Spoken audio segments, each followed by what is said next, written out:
Hi all, welcome back to my channel. ನಾವಿವತ್ತಿನ ಈ ವಿಡಿಯೋದಲ್ಲಿ ಮಸಾಲೆ ಹಾಕಿ ವೆಜಿಟೇಬಲ್ ಪುಲಾವ್ನ ಯಾವ ಥರ ಮಾಡೋದು ಅಂತ ತಿಳಿಸ್ಕೊಡ್ತಾ ಇದ್ದೀನಿ. ಯಾರಾದರೂ ಫಸ್ಟ್ ಟೈಮ್ ಟ್ರೈ ಮಾಡ್ತಾ ಇದ್ರೂ ಈ ವಿಡಿಯೋ ನೋಡಿಕೊಂಡು ನೀವು ಟ್ರೈ ಮಾಡಿ, ಪರ್ಫೆಕ್ಟಾಗಿ ಬರುತ್ತೆ. ನಾನು ಹೇಳೋ ಸ್ಟೆಪ್ಸ್ನ ಫಾಲೋ ಮಾಡಿ ಸಾಕು. ಟೇಸ್ಟಿಯಾಗಿರೋ ವೆಜಿಟೇಬಲ್ ಪುಲಾವು ರೆಡಿಯಾಗುತ್ತೆ. ವಿಡಿಯೋನ ಎಲ್ಲೂ ಸ್ಕಿಪ್ ಮಾಡದೆ ಕೊನೆವರೆಗೂ ನೋಡಿ. ಯಾರಾದರೂ ಫಸ್ಟ್ ಟೈಮ್ ನನ್ನ ಚಾನಲ್ನ ನೋಡ್ತಾ ಇದ್ದರೆ ಪ್ಲೀಸ್ ಸಬ್ಸ್ಕ್ರೈಬ್ ಮಾಡ್ಕೊಳ್ಳಿ.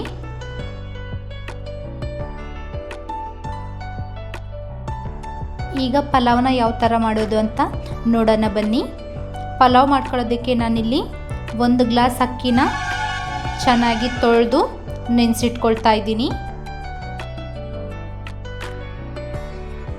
ಈ ಅಕ್ಕಿ ನಾವು ವೆಜಿಟೇಬಲ್ಸ್ ಎಲ್ಲ ಕಟ್ ಮಾಡಿಕೊಂಡು ಮಸಾಲೆ ಎಲ್ಲ ರೆಡಿ ಮಾಡ್ಕೊಳ್ಳೋವರೆಗೂ ನೆನ್ಕೊಂಡ್ರೆ ಸಾಕು. ಈಗ ಪಲಾವ್ ಮಾಡ್ಕೊಳ್ಳೋದಕ್ಕೆ ವೆಜಿಟೇಬಲ್ಸ್ನೆಲ್ಲ ತೊಗೊಂಡು ಚೆನ್ನಾಗಿ ತೊಳೆದು ಮೀಡಿಯಮ್ ಸೈಜಲ್ಲಿ ವೆಜಿಟೇಬಲ್ಸ್ನೆಲ್ಲ ಕಟ್ ಮಾಡ್ಕೊಳ್ಳೋಣ. ನಾನಿಲ್ಲಿ ಕ್ಯಾರೆಟು, ಬೀಟ್ರೂಟು, ಪೊಟ್ಯಾಟೋನ ಪೀಲ್ ಮಾಡ್ಕೊಳ್ತಾ ಇದ್ದೀನಿ. ನಿಮಗೆ ಬೇಕು ಅಂದರೆ ಹಾಗೇನೂ ಕಟ್ ಮಾಡ್ಕೋಬೋದು ಮೀಡಿಯಮ್ ಸೈಜಲ್ಲಿ. ನಾನು ಕ್ಯಾರೆಟು, ಬೀಟ್ರೂಟು, ಬೀನ್ಸ್, ಪೊಟ್ಯಾಟೋನ ತೊಗೊಂಡಿದ್ದೀನಿ. ನಿಮಗೆ ಬೇಕು ಅಂತಂದರೆ ಇನ್ನೂ ಯಾವ ವೆಜಿಟೇಬಲ್ಸ್ ಬೇಕೋ ಆ ವೆಜಿಟೇಬಲ್ಸ್ನ ಆ್ಯಡ್ ಮಾಡ್ಕೋಬೋದು.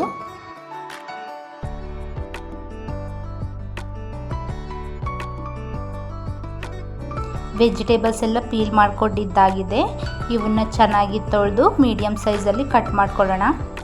ವೆಜಿಟೇಬಲ್ಸ್ ಎಲ್ಲ ಕಟ್ ಮಾಡ್ಕೊಳ್ಳೋದು ನಾನಿಲ್ಲಿ ಸ್ವಲ್ಪ ಫಾಸ್ಟಾಗಿ ಮೂವ್ ಮಾಡ್ತಾ ಇದ್ದೀನಿ. ಸುಮ್ಮನೆ ವಿಡಿಯೋ ಫುಲ್ ಲೆಂತಿ ಆಗುತ್ತೆ ಇಲ್ಲ ಅಂದರೆ.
ಈಗ ವೆಜಿಟೇಬಲ್ಸ್ ಎಲ್ಲ ಕಟ್ ಮಾಡ್ಕೊಂಡಿದ್ದಾಗಿದೆ.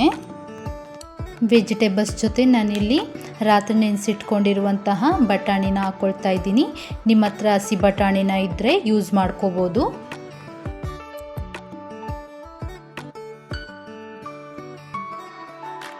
ಪಲಾವ್ ಮಾಡ್ಕೊಳ್ಳೋದಕ್ಕೆ ವೆಜಿಟೇಬಲ್ಸ್ ಎಲ್ಲ ಈಗ ರೆಡಿಯಾಗಿದೆ. ನಾವೀಗ ಆನಿಯನ್ನ ಮತ್ತು ಮಿರ್ಚಿನ ಕಟ್ ಮಾಡ್ಕೊಳ್ಳೋಣ. ಮಿರ್ಚಿನ ನಿಮಗೆ ಖಾರ ಎಷ್ಟು ಬೇಕೋ ಅಷ್ಟು ನೋಡಿ ಆ್ಯಡ್ ಮಾಡ್ಕೋಬೇಕು. ನಾನಿಲ್ಲಿ ಸೆಂಟರಲ್ಲಿ ಸ್ಲೈಸಸ್ ಆಗಿ ಕಟ್ ಮಾಡ್ಕೊಳ್ತಾ ಇದ್ದೀನಿ ಮಿರ್ಚಿನ. ಈ ಥರ ಮಾಡ್ಕೊಳ್ಳೋದ್ರಿಂದ ಖಾರ ಎಲ್ಲ ಚೆನ್ನಾಗಿ ಪಲಾವಲ್ಲಿ ಬಿಚ್ಕೊಳ್ಳುತ್ತೆ ಅಂತ. ಎಲ್ಲ ಮಿರ್ಚಿನೂ ಇದೇ ಥರ ಕಟ್ ಮಾಡ್ಕೋಬೇಕು.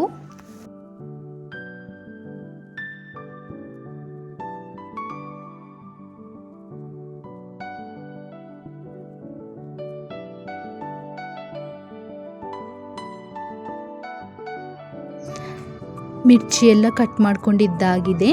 ನಾನೀಗ ಒಂದು ದೊಡ್ಡ ಸೈಜ್ ಆನಿಯನ್ನು ತೊಗೊಂಡಿದ್ದೀನಿ. ಈ ಆನಿಯನ್ನಲ್ಲಿ ಅರ್ಧನ ಒಗ್ಗರಣೆಗೆ ಹಾಕ್ಕೊಳ್ತೀನಿ ಮತ್ತು ಇನ್ನೂ ಅರ್ಧನ ಮಸಾಲೆಯಲ್ಲಿ ಆ್ಯಡ್ ಮಾಡ್ಕೊಳ್ತೀನಿ ಗ್ರೈಂಡ್ ಮಾಡ್ಕೋಬೇಕಾದ್ರೆ. ಆನಿಯನ್ನು ಮಿರ್ಚಿ ಎಲ್ಲ ಕಟ್ ಮಾಡ್ಕೊಂಡಿದ್ದಾಗಿದೆ. ಈಗ ಗ್ರೈಂಡ್ ಮಾಡ್ಕೊಳ್ಳೋದಕ್ಕೆ ಮಸಾಲೆ ಏನೇನು ಬೇಕು ಅಂತ ನೋಡೋಣ.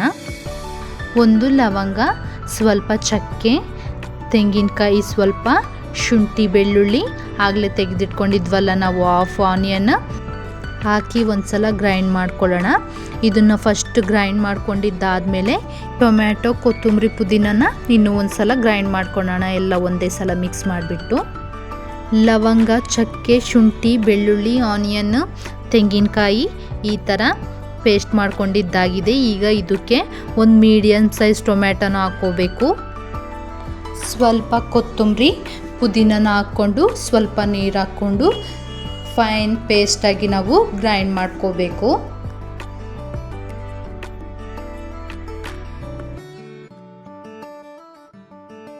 ಈಗ ಪಲಾವ್ ಮಾಡ್ಕೊಳ್ಳೋದಕ್ಕೆ ಮಸಾಲೆ ಎಲ್ಲ ರೆಡಿಯಾಗಿದೆ ಮತ್ತು ವೆಜಿಟೇಬಲ್ಸ್ ಎಲ್ಲ ಕಟ್ ಮಾಡ್ಕೊಂಡಿದ್ದಾಗಿದೆ. ಪಲಾವ್ನ ಯಾವ ಥರ ಮಾಡೋದು ಅಂತ ನೋಡೋಣ ಬನ್ನಿ. ಸ್ಟವ್ ಆನ್ ಮಾಡಿಕೊಂಡು ನಾನಿಲ್ಲಿ ಒಂದು ಕುಕ್ಕರ್ನ ಇಟ್ಕೊಳ್ತಾ ಇದ್ದೀನಿ. ಈಗ ಇದೇ ಕುಕ್ಕರ್ಗೆ 7ರಿಂದ 8 ಟೇಬಲ್ ಸ್ಪೂನ್ ಎಣ್ಣೆನ ಹಾಕ್ಕೋಬೇಕು. ಈಗ ಎಣ್ಣೆ ಚೆನ್ನಾಗಿ ಕಾದ್ಮೇಲೆ 2 ಲವಂಗ, ಸ್ವಲ್ಪ ಚಕ್ಕೆ, 2ರಿಂದ 3 ಪಲಾವ್ ಎಲೆ, ಸಾಸಿವೆ, ಜೀರಿಗೆನ ಹಾಕ್ಕೊಂಡು ಸ್ವಲ್ಪ ಚಟಪಟ ಆಡೋವರೆಗೂ ನಾವು ಎಣ್ಣೆಯಲ್ಲಿ ಇವನ್ನೆಲ್ಲ ಫ್ರೈ ಮಾಡ್ಕೋಬೇಕು.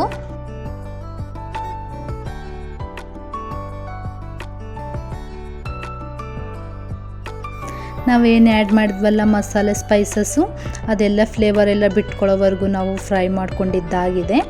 ಈಗ ಇದಕ್ಕೇ ಒಂದಾಗಲೇ ಏನು ಕಟ್ ಮಾಡಿ ಇಟ್ಕೊಂಡಿದ್ವಲ್ಲ ಹಾಫ್ ಆನಿಯನ್ನ ಅದನ್ನು ಸೇರಿಸ್ಕೋಬೇಕು. ಆನಿಯನ್ಸ್ನ ಚೆನ್ನಾಗಿ 1 to 2 ಮಿನಿಟ್ಸ್ ಎಣ್ಣೆಯಲ್ಲಿ ಫ್ರೈ ಮಾಡ್ಕೋಬೇಕು. ಆನಿಯನ್ಸ್ ಬ್ರೌನ್ ಕಲರ್ ಆಗೋ ನೆಸಸರಿ ಇರೋದಿಲ್ಲ. ನಾವು ಯಾವುದಾದ್ರೂ ನಾನ್ ವೆಜ್ ಮಾಡಬೇಕಾದ್ರೆ ಮಾತ್ರ ಆನಿಯನ್ ಬ್ರೌನ್ ಕಲರ್ ಆಗಬೇಕು ಅಷ್ಟೇ. ವೆಜ್ ಮಾಡಬೇಕಾದ್ರೆ ಆನಿಯನ್ 1 or 2 ಮಿನಿಟ್ಸ್ ಎಣ್ಣೆಯಲ್ಲಿ ಫ್ರೈ ಮಾಡಿಕೊಂಡ್ರೆ ಸಾಕು. ಇದಕ್ಕೆ ನಾವಾಗಲೇ ಏನು ಕಟ್ ಮಾಡಿ ಇಟ್ಕೊಂಡಿದ್ವಲ್ಲ ಹಸಿಮೆಣ್ಸಿನ್ಕಾಯಿನ ಅದನ್ನು ಹಾಕ್ಕೊಂಡು ಇನ್ನೂ 1-2 ಸಲ ಚೆನ್ನಾಗಿ ಖಾರ ಬಿಟ್ಕೊಳ್ಳೋವರೆಗೂ ಎಣ್ಣೆಯಲ್ಲಿ ಫ್ರೈ ಮಾಡ್ಕೋಬೇಕು. 1 to 2 ಮಿನಿಟ್ಸ್ ಸಾಕಾಗುತ್ತೆ ಅಷ್ಟೇ ಹಸಿಮೆಣ್ಸಿನ್ಕಾಯಿ ಎಲ್ಲ ಖಾರ ಬಿಟ್ಕೊಂಡು ಎಣ್ಣೆಯಲ್ಲಿ ಫ್ರೈ ಆಗೋದಕ್ಕೆ. ಈಗ ಅದೇ ಒಗ್ಗರಣೆಗೆ ನಾವಾಗಲೇ ಏನು ಕಟ್ ಮಾಡಿ ಇಟ್ಕೊಂಡಿದ್ವಲ್ಲ ವೆಜಿಟೇಬಲ್ಸ್ನ ಆ ವೆಜಿಟೇಬಲ್ಸ್ನೆಲ್ಲ ಹಾಕ್ಕೊಂಡು ನಾವು ಇದನ್ನು 2 to 3 ಮಿನಿಟ್ಸು ಚೆನ್ನಾಗಿ ಫ್ರೈ ಮಾಡ್ಕೋಬೇಕು ಎಣ್ಣೆಯಲ್ಲಿ.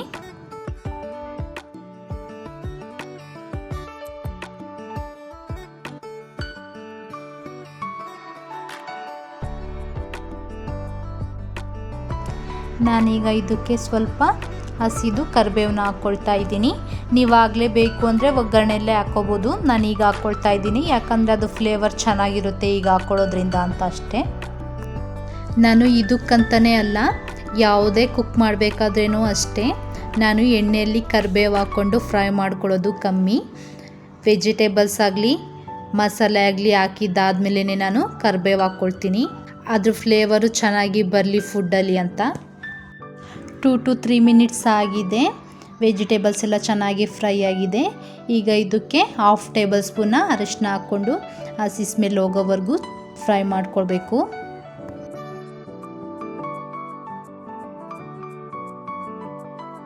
ಇವಾಗ ಇದಕ್ಕೆ ನಾವು ಆಗಲೇ ಏನು ರೆಡಿ ಮಾಡಿ ಇಟ್ಕೊಂಡಿದ್ವಲ್ಲ ಮಸಾಲೆನ, ಆ ಮಸಾಲೆನ ಹಾಕಿ ಚೆನ್ನಾಗಿ ಕಲಿಸ್ಕೋಬೇಕು ಒಂದು ಸಲ.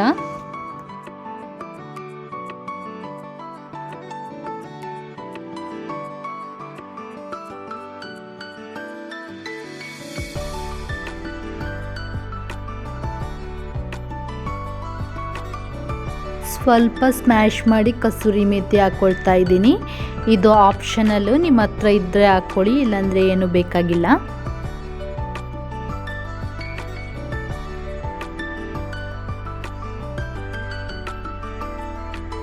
ಇದು ಚೆನ್ನಾಗಿ ಎಣ್ಣೆ ಬಿಟ್ಕೊಂಡಿದ್ದಾಗಿದೆ. ವಿಡಿಯೋದಲ್ಲಿ ಕಾಣಿಸ್ತಾ ಇದೆಯಲ್ಲ ಎಣ್ಣೆ ಯಾವ ಥರ ಬಿಟ್ಕೊಂಡಿದೆ ಅಂತ. ಈ ಥರ ಆದಮೇಲೆ ನಾವಾಗಲೇ ನೆನೆಸಿಟ್ಕೊಂಡಿದ್ವಲ್ಲ ಅಕ್ಕಿನ, ನೀರೆಲ್ಲ ತೆಕ್ಕೊಂಡು ನಾವು ಅಕ್ಕಿ ಮಾತ್ರನೇ ಹಾಕ್ಕೋಬೇಕು. ಅಕ್ಕಿ ಎಲ್ಲ ಹಾಕಿದ್ದಾದಮೇಲೆ ಒಂದು ಸಲ ಚೆನ್ನಾಗಿ ಕಲಿಸ್ಕೊಬಿಟ್ಟು, ನಾವು ಯಾವ ಗ್ಲಾಸ್ ಅಳತೆಯಲ್ಲಿ ಅಕ್ಕಿ ತೊಗೊಂಡಿದ್ವೋ ಅದೇ ಗ್ಲಾಸ್ ಅಳತೆಯಲ್ಲಿ 2 ಗ್ಲಾಸ್ ನೀರು ಹಾಕ್ಕೋಬೇಕು.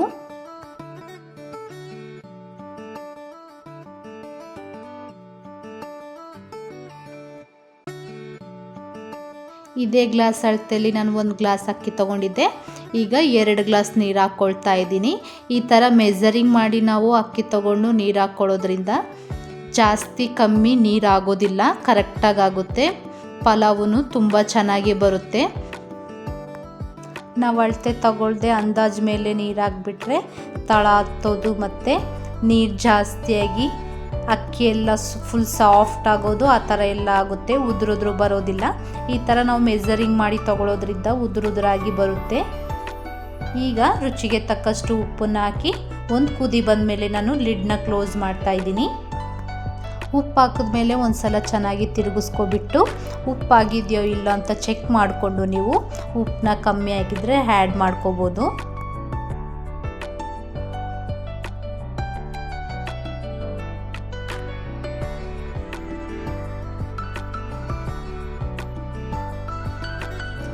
ಈಗ ಒಂದು ಕುದಿ ಬರೋದಕ್ಕೆ ಸ್ಟಾರ್ಟ್ ಆಗಿದೆ.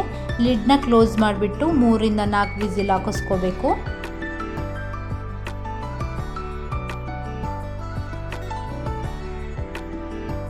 ಇದು 3 ವಿಸಿಲ್ ಹಾಕೋ ಅಷ್ಟರಲ್ಲಿ ನಾವು ಮೊಸರು ಬಜ್ಜಿನ ರೆಡಿ ಮಾಡ್ಕೊಳ್ಳೋಣ. ಮೊಸರು ಬಜ್ಜಿ ಸಿಂಪಲ್ಲಾಗಿ ಇದಕ್ಕೆ ಯಾವ ಥರ ಮಾಡ್ಕೋಬೋದು ಅಂತ ನೋಡೋಣ ಬನ್ನಿ. ನಾನಿಲ್ಲಿ 1 ಕಪ್ಪಷ್ಟು ಗಟ್ಟಿ ಮೊಸರನ್ನ ತಗೊಂಡಿದ್ದೀನಿ. ಸ್ವಲ್ಪ ನೀರನ್ನ ಹಾಕ್ಬಿಟ್ಟು ಚೆನ್ನಾಗಿ ಕಲಿಸ್ಕೊಳ್ತಾ ಇದ್ದೀನಿ ಮೊಸರನ್ನ. ನೀರನ್ನ ನೀವು ನೋಡಿಬಿಟ್ಟು ಹಾಕ್ಕೊಳ್ಳಿ. ಮೊಸರು ಬಜ್ಜಿ ಸ್ವಲ್ಪ ತಿಕ್ಕಾಗಿದ್ರೇ ಚೆನ್ನಾಗಿರೋದು, ಅದರಿಂದ ನಾನು ಸ್ವಲ್ಪನೇ ನೀರನ್ನ ಹಾಕ್ಕೊಂಡು ಕಲಿಸ್ಕೊಳ್ತಾ ಇದ್ದೀನಿ. ಇದಕ್ಕೆ ರುಚಿಗೆ ತಕ್ಕಷ್ಟು ಸ್ವಲ್ಪ ಉಪ್ಪನ್ನ ಹಾಕ್ಕೊಬಿಟ್ಟು ಇನ್ನೂ ಒಂದು ಸಲ ಚೆನ್ನಾಗಿ ಎಲ್ಲ ಮಿಕ್ಸ್ ಮಾಡ್ಕೋಬೇಕು. ಉಪ್ಪು ಅಷ್ಟೇ ನಾವು ಸ್ವಲ್ಪನೇ ಆ್ಯಡ್ ಮಾಡ್ಕೋಬೇಕು, ಜಾಸ್ತಿ ಹಾಕ್ಕೊಳ್ಳೋದಕ್ಕೆ ಹೋಗಬಾರ್ದು. ಯಾಕಂದರೆ ನಾವು ಇದನ್ನು ಪಲಾವ್ ಜೊತೆ ಸರ್ವ್ ಮಾಡ್ಕೊಂಡು ತಿನ್ನೋದ್ರಿಂದ ಮತ್ತೆ ಸಾಲ್ಟಿನೆಸ್ ಅನಿಸುತ್ತೆ ಜಾಸ್ತಿ ಸಾಲ್ಟ್ ಹಾಕ್ಬಿಟ್ರೆ. ಈಗ ಇದಕ್ಕೇ ಸಣ್ಣದಾಗಿ ಕಟ್ ಮಾಡಿ ಇಟ್ಕೊಂಡಿರುವಂತಹ ಆನಿಯನ್ನು ಮತ್ತು ಕೊತ್ತಂಬರಿನ ಹಾಕ್ಕೊಂಡು ಚೆನ್ನಾಗಿ ಕಲಿಸ್ಕೋಬೇಕು. ನಿಮಗೆ ಬೇಕು ಅಂದರೆ ಚಿಕ್ಕದಾಗಿ ಹಸಿಮೆಣ್ಸಿನ್ಕಾಯಿನ ಮತ್ತು ಸೌತೆಕಾಯಿನೂ ಕಟ್ ಮಾಡಿ ಹಾಕ್ಕೋಬೋದು. ಟೇಸ್ಟ್ ತುಂಬಾ ಚೆನ್ನಾಗಿರುತ್ತೆ. ನನಗೆ ಅವೆರಡು ಬೇಡ ಅಂತ ನಾನಿಲ್ಲಿ ಹಾಕ್ಕೊಳ್ತಾ ಇಲ್ಲ.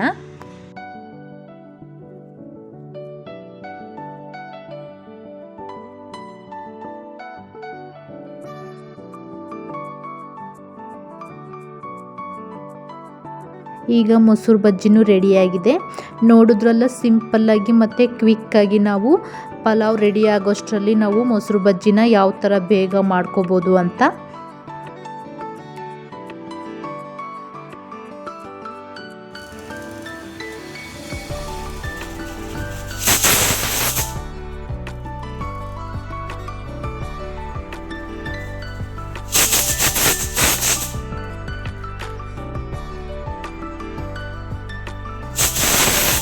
ಈಗ 3 ವಿಸಿಲ್ ಹಾಕ್ಸ್ಕೊಂಡಿದ್ದೀನಿ. ಹೇರೆಲ್ಲ ಹೋದ್ಮೇಲೆ ಲಿಡ್ನ ಓಪನ್ ಮಾಡಿ ನೋಡೋಣ.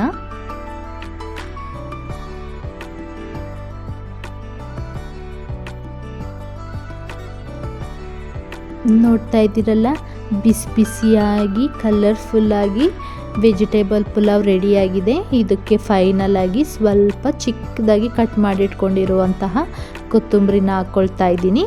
ನಿಮಗೆ ಬೇಕು ಅಂತಂದ್ರು ಇದ್ರ ಮೇಲೆ 1 ಟೇಬಲ್ ಸ್ಪೂನ್ ತುಪ್ಪನೂ ಆ್ಯಡ್ ಮಾಡ್ಕೋಬೋದು. ಟೇಸ್ಟ್ ತುಂಬಾ ಚೆನ್ನಾಗಿರುತ್ತೆ. ನಾನು ತುಪ್ಪನ ಹಾಕ್ಕೊಳ್ತಾ ಇಲ್ಲ. ಕೊತ್ತಂಬರಿ ಹಾಕ್ಕೊಂಡು ಚೆನ್ನಾಗಿ ಒಂದ್ಸಲ ಕಲಿಸ್ಕೊಬಿಟ್ಟು ನೋಡಿ ಎಷ್ಟು ಚೆನ್ನಾಗಿ ಉದ್ರಾಗಿ ಬಂದಿದೆ ಅಂತ, ವೆಜಿಟೇಬಲ್ಸ್ ಎಲ್ಲ ಎಷ್ಟು ಚೆನ್ನಾಗಿ ಕುಕ್ ಆಗಿದೆ ಅಂತ. ನಮಗೆ ಅಡುಗೆನೇ ಮಾಡೋದಕ್ಕೆ ಬರೋದಿಲ್ಲ, ನಾವು ಫಸ್ಟ್ ಟೈಮ್ ಟ್ರೈ ಮಾಡ್ತಾ ಇದ್ದೀವಿ ಅಂತಂದ್ರೂ ಸಹ ಈ ವಿಡಿಯೋ ನೋಡಿಕೊಂಡು ನಾನು ಹೇಳಿರೋ ಟಿಪ್ಸ್ನೆಲ್ಲ ಫಾಲೋ ಮಾಡಿಕೊಂಡು ನೀವು ಮಾಡಿ ಪರ್ಫೆಕ್ಟಾಗಿ ಪಲಾವ್ ರೆಡಿಯಾಗುತ್ತೆ.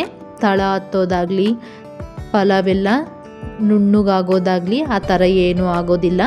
ಇಷ್ಟೇ ಚೆನ್ನಾಗಿ ಉದ್ರಾಗಿ ಬರುತ್ತೆ. ನಾನಿಲ್ಲಿ ಮೊಸರು ಬಜ್ಜಿ ಜೊತೆ ಸರ್ವ್ ಮಾಡ್ಕೊಳ್ತಾ ಇದ್ದೀನಿ.